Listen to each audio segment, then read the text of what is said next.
Justice Verma पर लटकी महाभियोग की तलवार। इस्तीफा देंगे न्यायमूर्ति या एक्शन लेगी सरकार।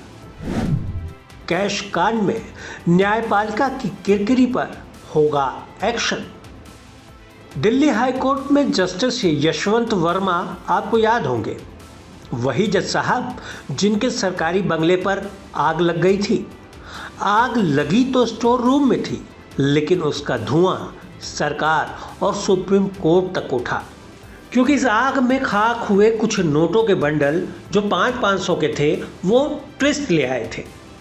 इसका नतीजा ये हुआ कि ये मामला सुप्रीम कोर्ट पहुंच गया, जहां से उन्हें यानी जस्टिस वर्मा को इलाहाबाद हाईकोर्ट ट्रांसफर कर दिया गया। हालांकि यहां भी वकीलों ने उनकी तैनाती का भारी विरोध किया। कुल मिलाकर इस मामले में न्यायपालिका की अच्छी खासी किरकिरी हुई। इस बीच जस्टिस वर्मा सफाई भी देते रहे, पर ऐसा लगता है कि अब उनकी सफाई से सरकार सहमत नहीं है।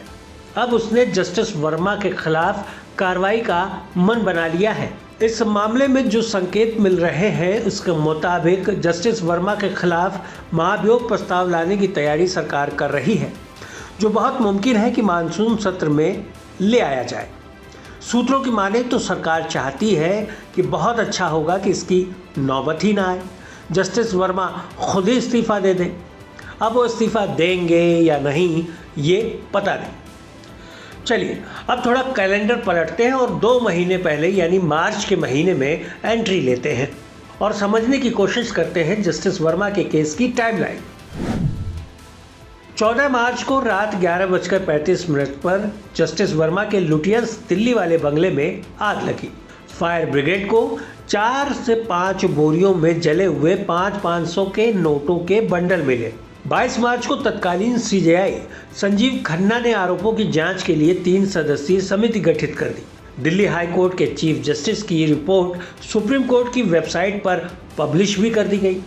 24 मार्च को सुप्रीम कोर्ट कॉलेजियम ने जस्टिस वर्मा के इलाहाबाद हाई कोर्ट ट्रांसफर की सिफारिश कर दी।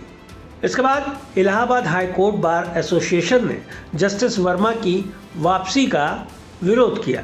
5 अप्रैल को जस्टिस वर्मा ने इलाहाबाद हाई कोर्ट के जज के तौर पर शपथ तो ले ली, लेकिन उन्हें कोई काम नहीं सौंपा गया।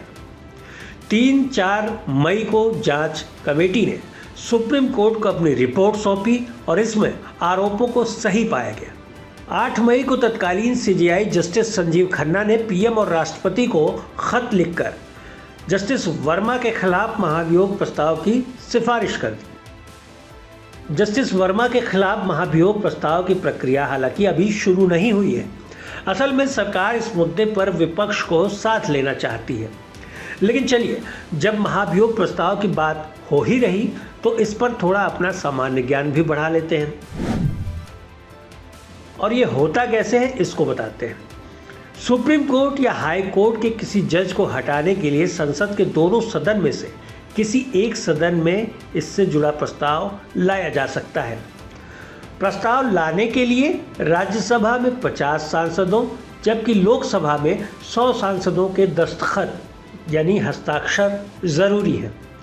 लोकसभा के अध्यक्ष या राज्यसभा के सभापति 3 सदस्यीय एक जांच समिति का गठन करते हैं।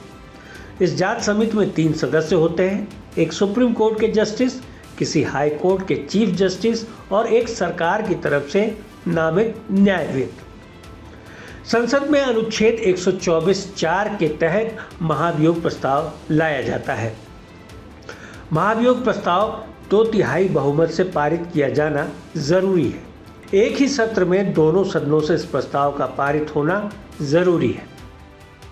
संसद में प्रस्ताव पारित होने के बाद इस पर अंतिम फैसला राष्ट्रपति लेते हैं, लेकिन अभी तक किसी जस्टिस को महाभियोग प्रस्ताव से हटाया नहीं गया है।